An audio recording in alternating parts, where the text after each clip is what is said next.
ఒకప్పుడు అయోధ్యలో మనం రామాలయం ఘటన చూస్తాం. దాని గురించి మోడీ గారు ఎంత పెద్ద ఎత్తున యుద్ధం చేశారు. ఈరోజు నాకు మీలో ఆ స్ఫూర్తి కనపడుతుంది. మీరేం చెప్తారు సార్? అంటే అది దేశానికి సంబంధించింది పెద్ద ఇష్యూ. దానికి దీనికి ఏమాత్రం సంబంధం లేకపోయినా కొంత సిమిలారిటీ, అది స్మాల్ ఫ్రాక్షన్ అయినప్పటికీ కూడా కొంత సిమిలారిటీ ఉన్నమాట వాస్తవం. సో డెఫినెట్గా దేశ స్థాయిలో అయోధ్య, రాష్ట్ర స్థాయిలో ఆకివీడు అనేది ఒక ఒక ఒక ఒక కోట్ లాగా ప్రజలు మాట్లాడుకుంటున్నారు. నిజం. అంటే బేసిక్‌గా మీరు ప్రతిరోజు మీడియాలో అంటే ఏదో ఒక రూపంలో మీ ఫేస్‌బుక్‌లో గానివ్వండి, సోషల్ మీడియాలో గానివ్వండి, ట్విట్టర్‌లో కానీ ప్రతి సోషల్ మీడియా వేదికగా మీ గళం అనేది ఎప్పుడూ వినిపిస్తూనే ఉంటారు.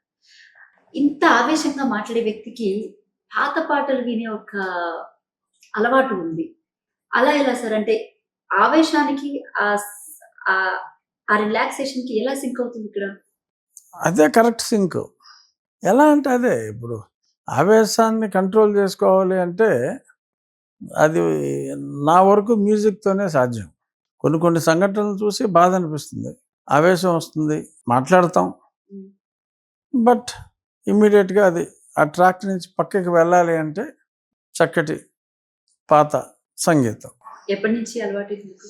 చిన్నప్పటి నుంచి. నాకు తెలిసి 8, 9 సంవత్సరాల నుంచి. బట్ మా ఇంట్లో వాళ్ళు చెప్పటం 5, 6 సంవత్సరం నుంచే నువ్వు కొంచెం రేడియోలో పాటలు వచ్చేటప్పుడు, అప్పట్లో పెద్ద రేడియోలు ఉండేవి మా ఇంట్లో.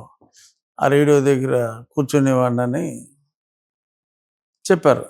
సో అప్పటి నుంచి కూడా పాటలంటే ఇష్టం.